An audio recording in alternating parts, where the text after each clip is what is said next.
Seriously, no almond milk? Macy, that scene was a mood. Her turning more into a demon wasn't a mood, but that specific scene I was rocking with. We're talking episode 20, Ambush. So many things happened. Wow, almost all the elders are dead. We're going to break it all down right now, so don't go away. You're tuned in to AfterBuzz TV, the ESPN of TV talk. Now, let the buzz begin. What's up, witches? We're back talking episode 20. What an episode. So much to break down. Before we get into it, I'm Steph Sabra, and I'm joined by the witchiest of the crew, Kamisha Latour. How's it going? Good. How are you guys? Look at her nails. Oh, yeah. Aren't they amazing? A little bit witchy. Very witchy.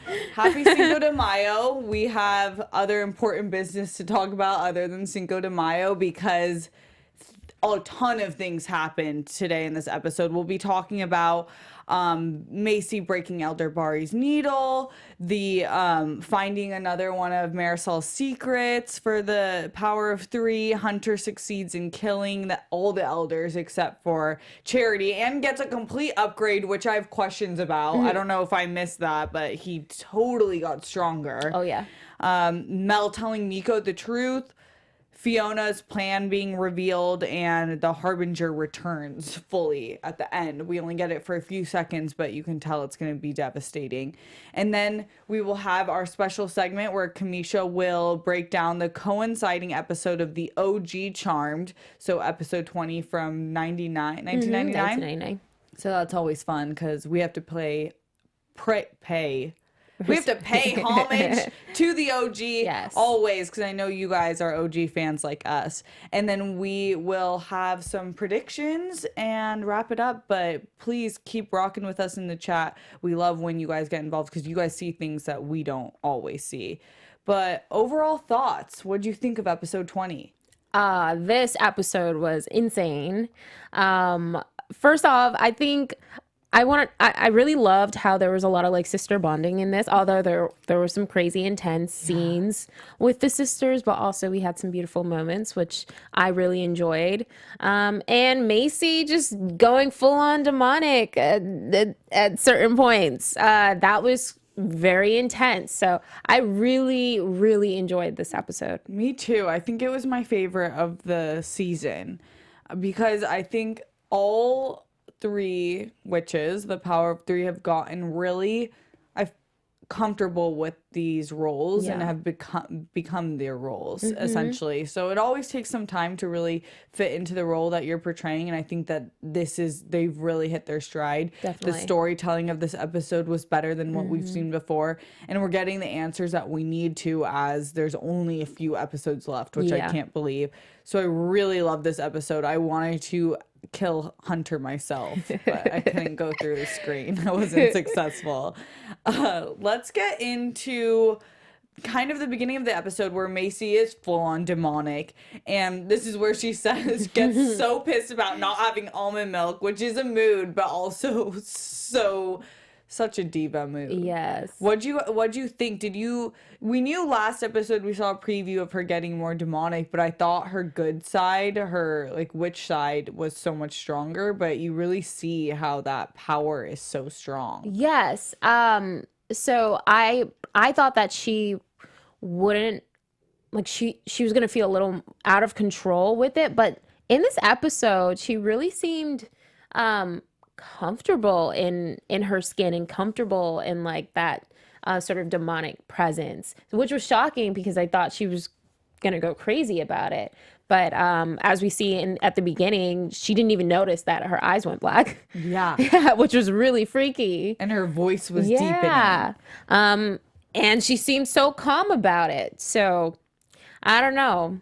It's scary. Yeah, it is scary, but it also, I feel her though. If I was her, I would want to tap into that because it is what makes her. She's already stronger than the other 2, and she's so strong in her own right. But having this even ups it even more, and using Elder Bari's needle to access her evil eye is a really cool power. Yeah. So I don't blame her in that sense, but if I started to hear my voice getting that deep, I would be like hold pause on this new venture that you're going into, Steph.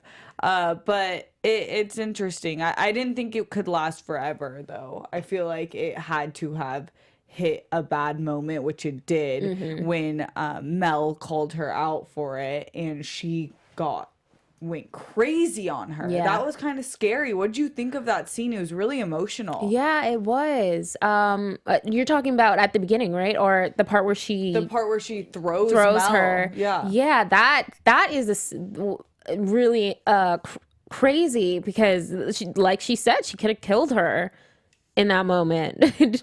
She's so powerful. Yeah, very. And that was really a control thing and really scary. And I think Mel portrayed that scene so well. Like, I even started tearing up because there was so much emotion in it. Yeah, because when you really love someone, and obviously this is next level because it's physical harm, but when you're trying to help them and you just can't, especially when it's your sister, and then you start to throw in, you see Macy's insecurities with how much she hasn't known the sisters that long, when she's like, you haven't known me for that long. And I just think it's a very loaded scene for all the sisters, but really important, which led to the greatest, like my favorite scene in Charmed. Oh, yeah.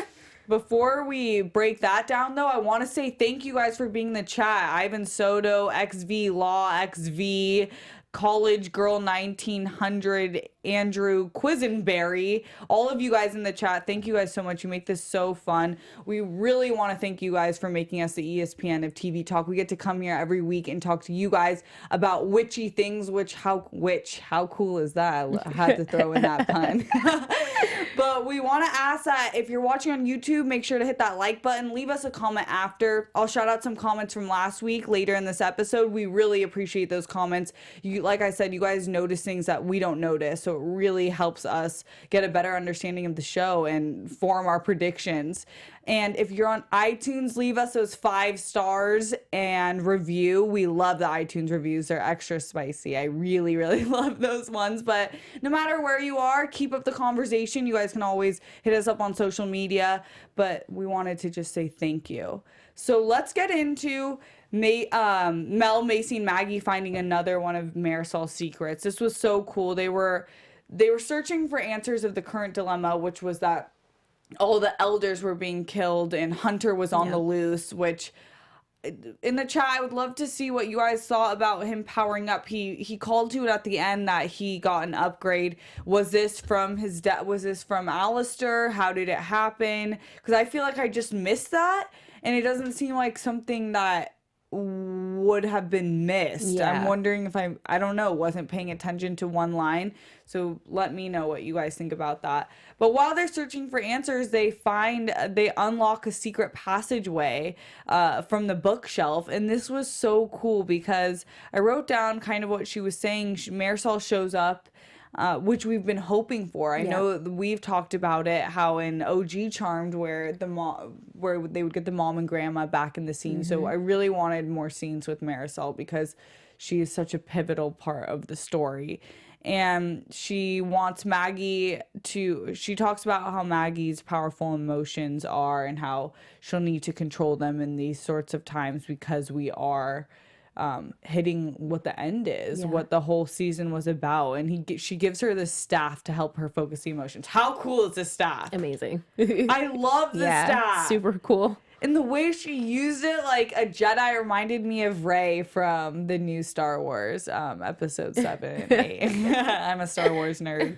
And yeah, May the 4th be with you yesterday. I hope you guys celebrated too. I know a lot of Charm fans are Star Wars fans too. We're all in the same family. And then Mel gets these like blades, she calls them bracelets, I thought, but they're like switchblades, which are really awesome. Yeah, they're really cool. And then when we see her use it, I was like, whoa. I didn't really understand what was going on for like 30 seconds. When she first got them, I didn't get it. But they're cool. They're cool really looking. Cool. And Macy, she talks about how powerful she is and the world is her power, so she doesn't need anything specific, but on her birthday in the past, her dad had given her a yin and yang necklace. So anytime she feels like one side is overpowering, to just hold the necklace and kind of recenter herself, which is really awesome and cool because every day I wear my yin and yang necklace and it's almost exactly the same as what Macy's looked like. I was like, whoa, sister twitches. We are twins, but I love that because, and you've been learning a little bit more about yin and yang. Yeah, I was telling Steph about it. I just recently started learning about like the feminine and masculine energies and the importance of having that balance between the two, and how for a lot of us, we have one of the energies. Even if you're a male, you may be more in tune with your female energy, or feminine energy, and if you're a woman, you may be more in touch with your masculine energy. But it's all about just having like that balance of, for like the feminine energy, you may be more like letting things flow more, and then for the masculine energy, it's like very like to the point, like having to get things done. So it's important to have that balance. And I think it was cool how she mentioned that of like the two different sides and touching it to rebalance yourself, because it's accepting both, accepting the evil and accepting the good, and finding that balance in between, which is beautiful. You don't have to let go of who you are, but just find that balance in the middle, which is nice. I love that you say that because I think what this show has done a really good job of is putting dimension in each of these characters, which sometimes it's hard to do in shows like this because it's a monster of the week type thing.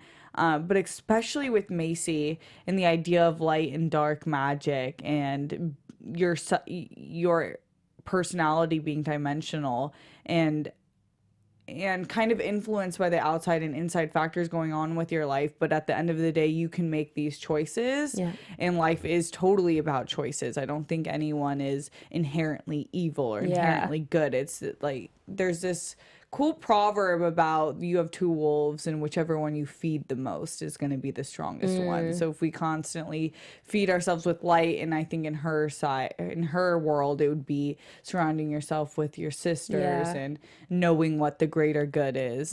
She'll stay my number. Macy's my MVP. I have to say this. Same. Even the way she dealt with the dark side in her. I mean, it only took her in this episode a few hours to be like, all right, I gotta chill. That takes a lot of self-control. It does. So I respect that. Because it must, I mean, this is kind of creepy, but it must feel good to be that powerful at the end of the day. I don't like power that much, but I understand where a lot of, in any sort of sci-fi fantasy, we see these people being pulled to the dark side because it does, at the end of the day, feel good to them to have that much power. That's true. Okay, let's talk about Hunter. He's over here killing all the elders, and I really just want to know why is he so powerful? I just like you, I don't know if I missed a line, but I think his father probably gave him all that power. And they were saying he may be the well, at first they thought he was the steward of the source, right?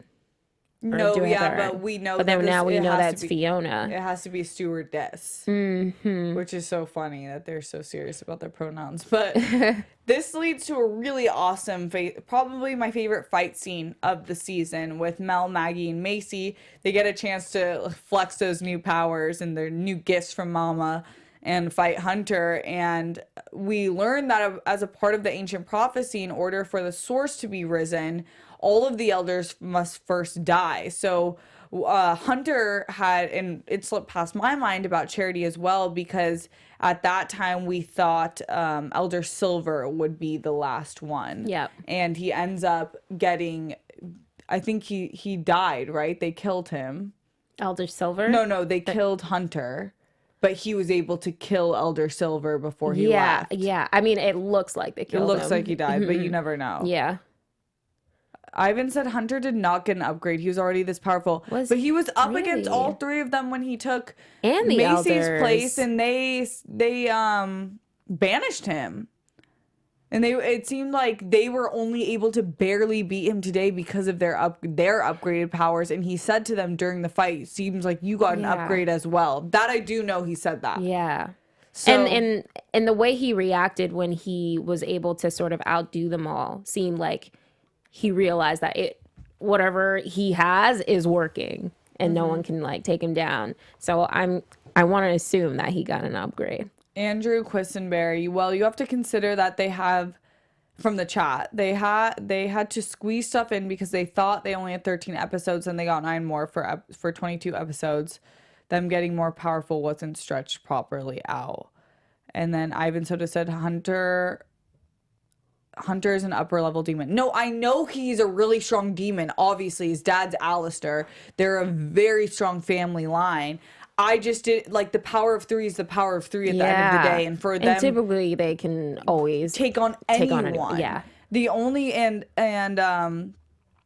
Harry said the only person comparable and they would have to be at their absolute best is Fiona to the power of 3. So that's why I was just like, it's not that I don't think he's powerful, it's just he was able to kill all of the elders like it's nothing, and those are very powerful witches, like some of the most powerful witches, and the power of 3 in the same room, and he was able to do all of this. So that's really powerful.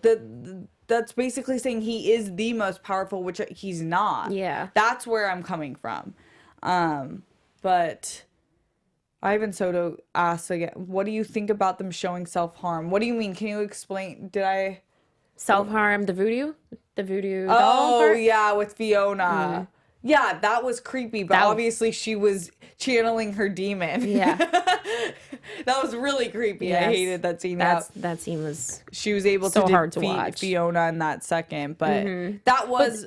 But if Fiona's the strongest, like one of the strongest, like how did that come to happen, you know, with her being able to do the voodoo thing? I think when Macy ignites that side of her, she's really powerful. She's already the most powerful of the 3 of them, but she is really dangerously powerful. And when she is in that zone, she's willing to do dark magic like that, which is obviously not in the Book of Shadows was that trick. So thanks for pointing that out. That was creepy. But and then so now the only elder left is Charity, who everyone believes is still in Tartarus. The power of 3 believe that. And Fiona confronted her. What do you think is going to happen with that? Because she was able to escape Fiona, which was surprising, but I'm glad. I think that she's going to hopefully find a way to make up for some of what she caused. And she caused a lot. Yeah. And link up with the charm a lot ones. of people.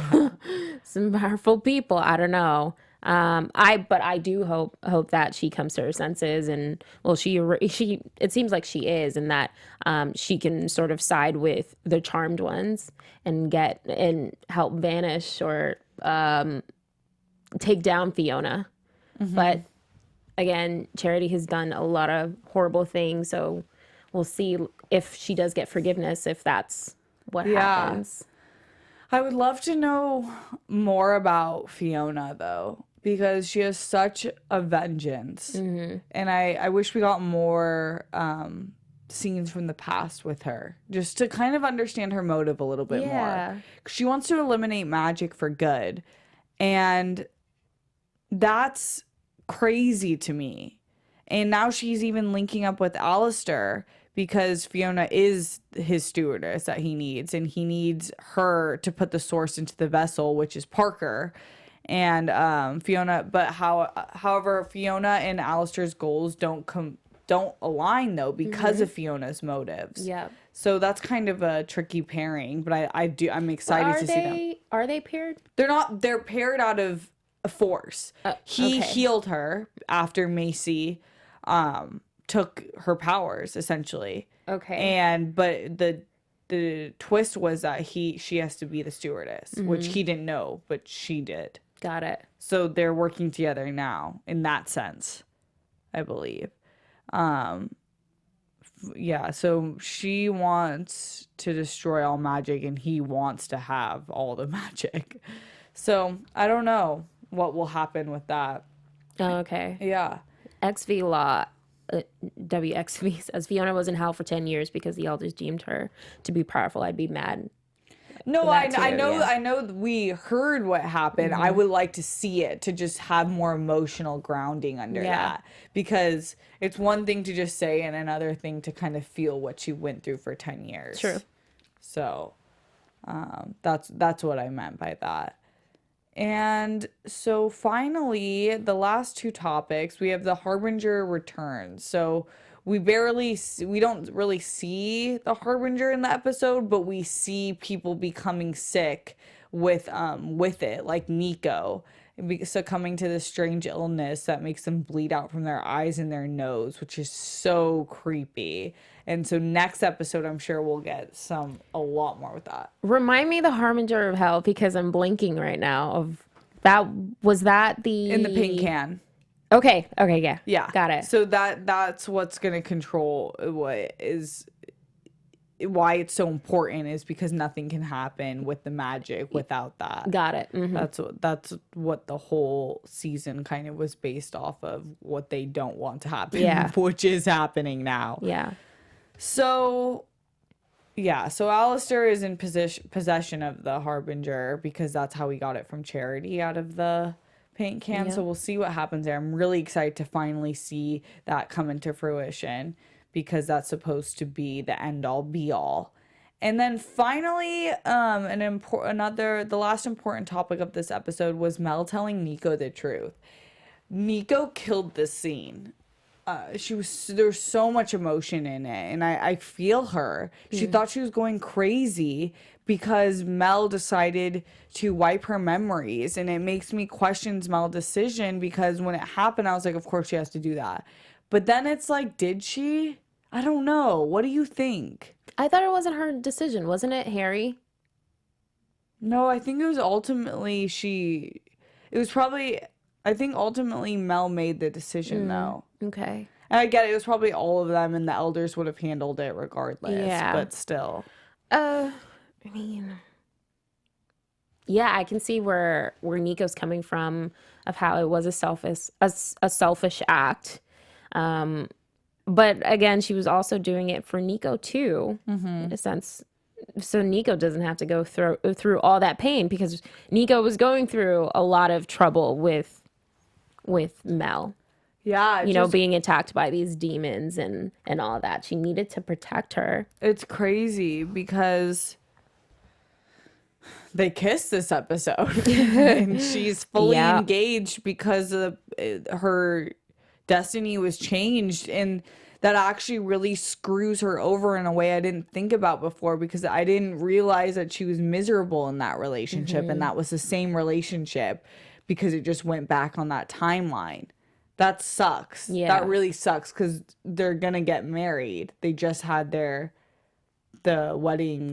engagement party, right? Yes. So. I feel like that this whole thing was rushed, in my opinion. I feel like they got too close to each other in such a short time with the episodes, but it must have within been the that season inherent connection. But I feel you. I feel like we needed some more time. Yeah, for them to breathe a little bit. Yeah.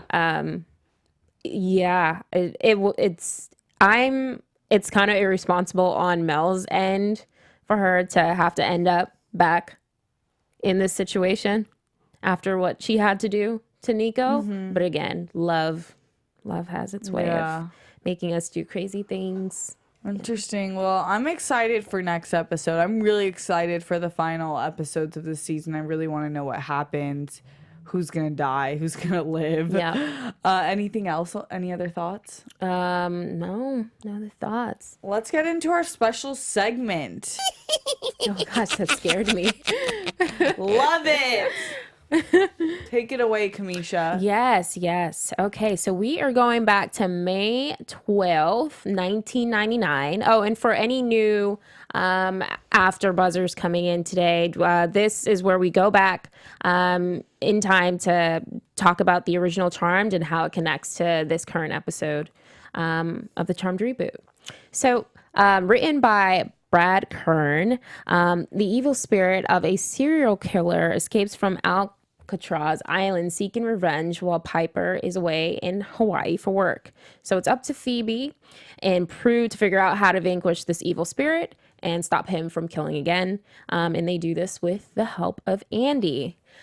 This episode, the connection here is it is kind of general, but they are still Phoebe is still her magic, her powers are expanding like even more in this episode. She sort of is practicing how to get a premonition on the spot from like touching something, because before she would just accidentally touch something and then get the premonition, but now she's like practicing that and she's able to get it. So I see the connection sort of with the same the sisters, their powers are expanding, but also Andy is helping the sisters, and Prue has to tell him about how she, did the truth spell and wanted to get it out of him if he would be okay with her being a witch. And he ends up telling it after she tells him that, at the end of the episode, he ends up telling her, like, even after, if I had a week to think about this, a month or so, I would still probably come to the same conclusion of, I just want to come home to like normal family. So he still denied her. Oh my God, I remember this was so heartbreaking. Yes. So it relates to this too because of Niko, Mel telling Niko the truth, that and Niko just ties being in like, perfectly. Yeah. That's exactly what happened. Wow, I can't believe that with episode 20. Dang. Yeah. Whoa. I wonder if they're doing this like intentionally. Because at the same time, just like the OG charm, their powers are expanding kind of the same like with this season. Love it. Mm-hmm. Well, thank you, Kamisha. You're welcome. I do want to give some shout outs from last week's episode from YouTube. We have one from Angeli Sai. I love this show and I love all the new twists and plots. I'm sad about Galvin and Macy's breakup. Me too, girl. Me too. I know I've seen other comments about Galvin and Macy's chemistry, but I like Galvin. Being new witch, it's nice for Macy that she can open up to Galvin. I agree. I totally agree with that. That's why I liked him, and I think that they were both nerds. I love nerds. I'm a nerd too. So I love that sort of relationship that they had with being in medicine together and working and also having an understanding of magic, and his family having a past with magic. It seemed like it would have worked out, but I understand. And who else do we have comments from? Zen Music Lover, Vicky Yush 83, Book of Shadows contributor Brian, love the name, the Queen of Regal, the TV Blurred, and a few more. Thank you guys so much for commenting. We really love them and appreciate them. With that, let's get into some predictions. Okay. And now, your AfterBuzz TV. I don't know what I'm going to predict. Anything can happen in these last few episodes. Kamisha, what do you think? I'm just kind of stuck on Charity and Fiona. Their roles are completely switching. I initially thought that Charity was the evil one and Fiona was the good one. So I, just like what we were talking about, I do think Charity is going to reconcile with the Charm Sisters and Harry, and they're going to love her and embrace her and bring her back into the family. Yeah. Despite all that she's done. And perhaps there's a deeper, another side that we haven't seen around, or around her killing Marisol that is going to justify it a little bit better. I agree with a lot of what you said. I do think, though, that she's not going to be welcomed back. She's going to be kind of desperate to come and help in any way that she can and try to stop whatever is going to happen. Mm. And in the process, will either have to sacrifice herself or die trying to stop Fiona or Alistair. Probably. So that's I can see that too. And I'm curious what you guys think. Billie Jean Girl 24, Charity killed their mother. I don't think they'll forgive her for that. Agreed. Yeah. XV Law, XV someone is dying the last 2 episodes. Definitely. I definitely agree. Well, thank you guys so much. Keep up the predictions. Leave them in the comments or their iTunes reviews. We love to see those, especially with these last final episodes. Until next week, where can we find you, Kamisha? You can find me on Instagram and Twitter at Kamisha Latour. I'm Steph Sabra. You can find me on Instagram and Twitter at Steph Sabra. Until next week, stay witchy, my friends. You're tuned in to AfterBuzz. Our founder, Kevin Undergaro, and me, Maria Menounos, would like to thank you for tuning in to AfterBuzz TV. Remember, we're not just the first, we're the biggest in the world, and we're the only destination for all your favorite TV shows. Whatever you crave, we've got it. So go to AfterBuzzTV.com and check out our lineup. Buzz you later. The views expressed herein are those of the hosts only and do not necessarily reflect the views of AfterBuzz TV or its owners or principals.